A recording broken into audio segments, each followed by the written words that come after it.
Welcome to On Location with Councillor Mandewo, where we talk about all the amazing things in our community.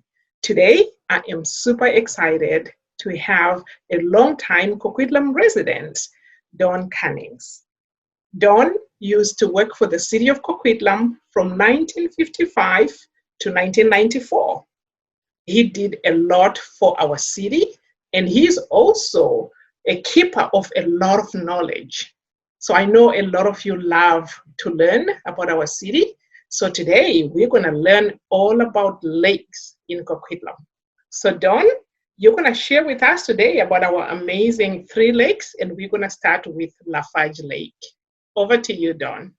Thank you, Trish. The Lafarge Lake has a most interesting history.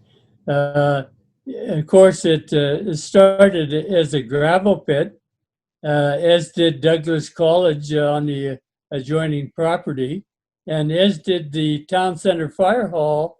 It was also built on a former city gravel pit. So these gravel pits were there, and thanks to the fact that they were gravel pits, the city were not interested, and developers were not interested in building houses on them. And so that provided the opportunity for these large parcels of land to be developed for parkland or colleges or whatever. And so Lafarge, there was a gentleman by the name of James Sinclair, who was the president and CEO of Lafarge North America.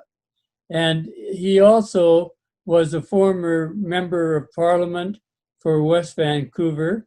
And the Sinclair building at the corner of Hastings and Granville, the northwest corner of that intersection, is also named after him, the Sinclair building.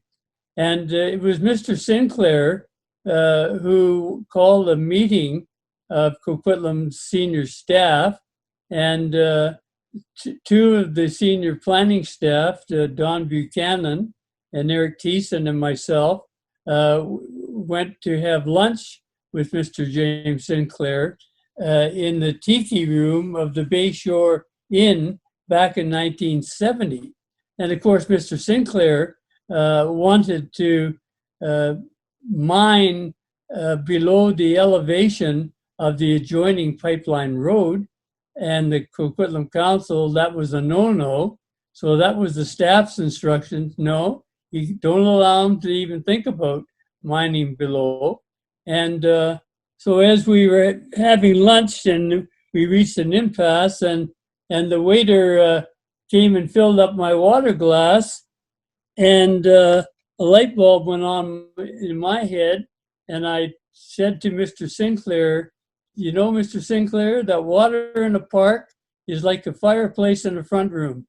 And so if you would consider donating your company's freehold land as park in perpetuity and creating a man-made lake, i.e. Lafarge Lake, to the city's specifications, I'd take that to council, and I think it's doable." And he reached across the table and shook my hand, and at that point, Lafarge Lake went from a glass of water to a lake.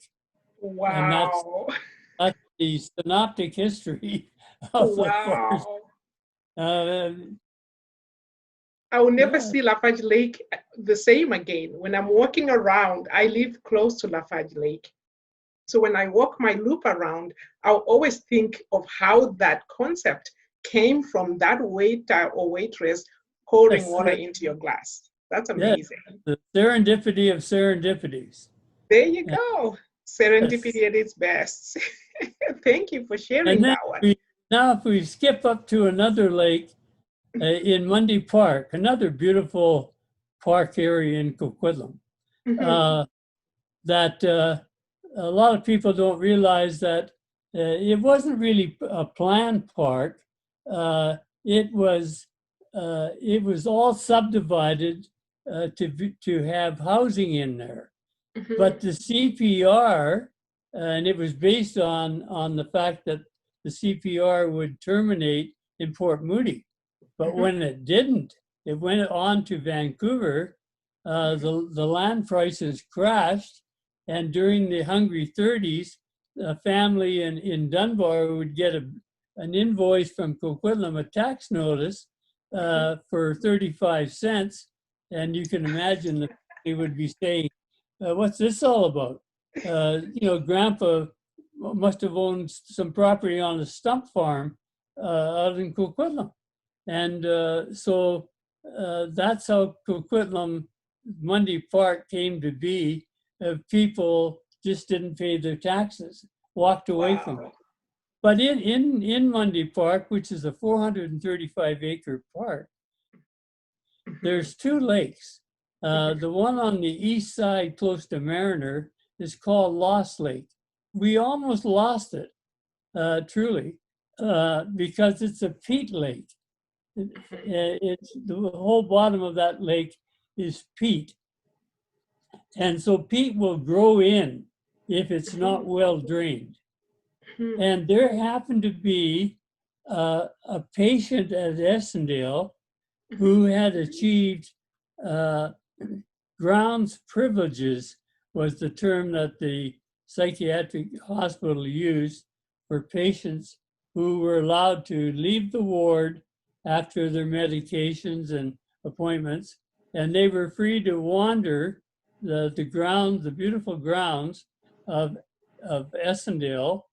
And but this gentleman, he chose not to wander the grounds, but to go up to Lost Lake, and Wow. he would take his rake and his shovel, and he would open the drainage ditch at the south end, the southeast corner of Lost Lake, and he would irrigate some other land where he would propagate some of his plants. And Wow. and so he spent all day up there, every day of the week, and to this day you can see some of his plants near the benches when you enter Lost Lake off of the parking lot.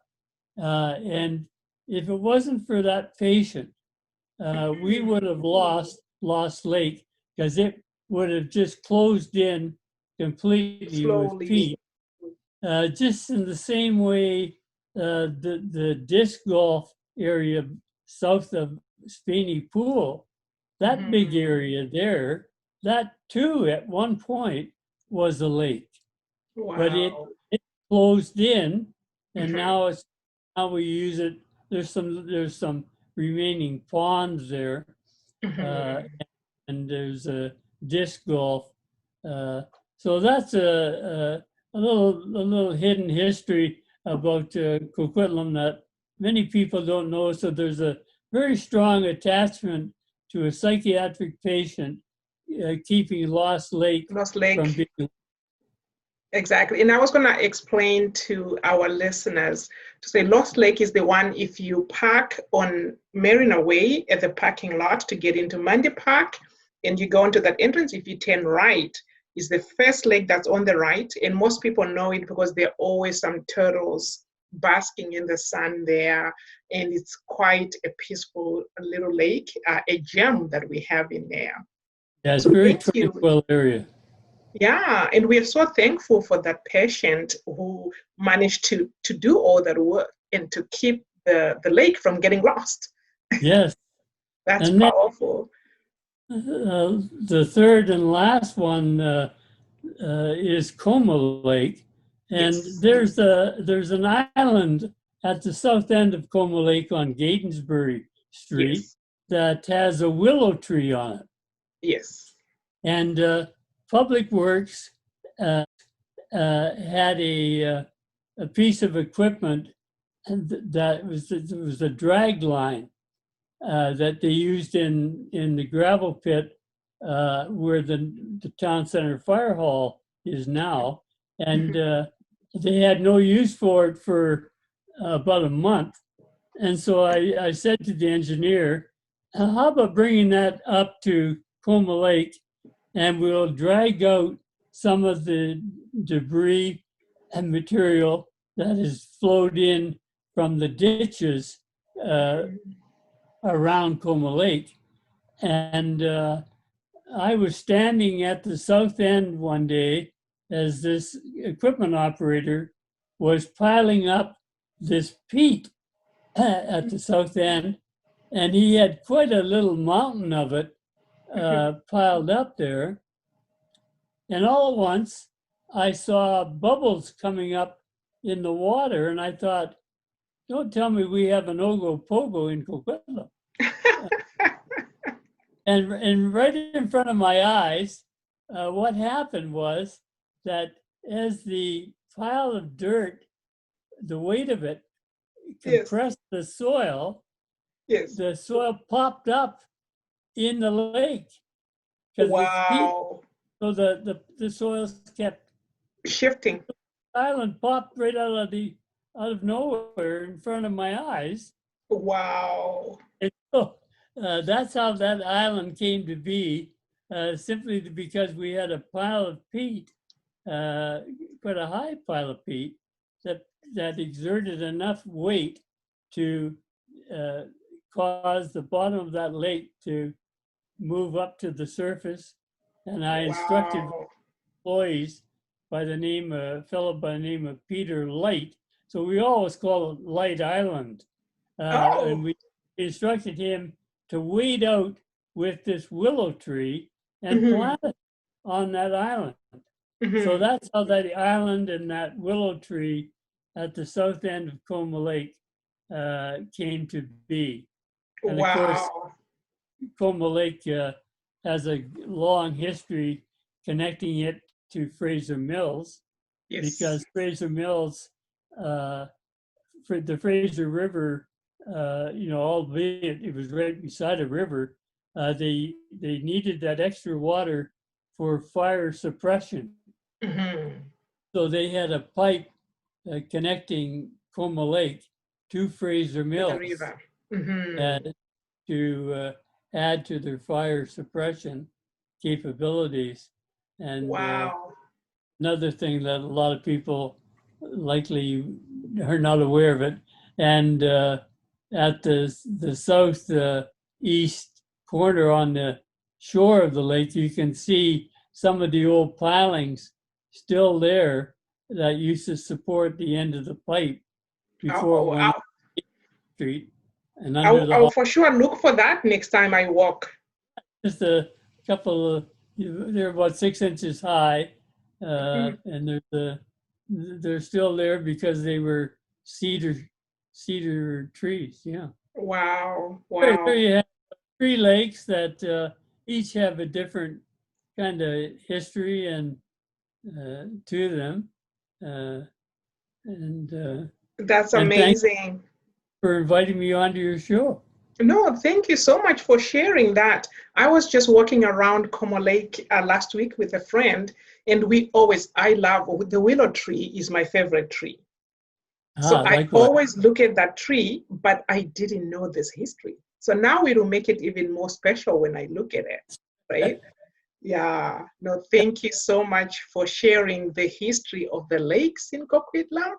And we definitely cherish the amount of knowledge and the amount of, expertise that you brought when you were working for the city.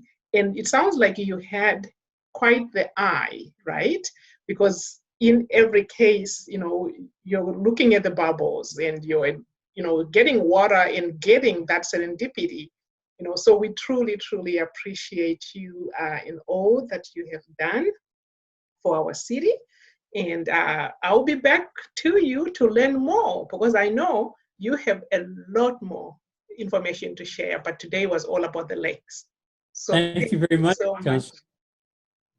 Thank you so much, Don. And we appreciate you. Until later, thank you for listening to On Location with Don Cunnings.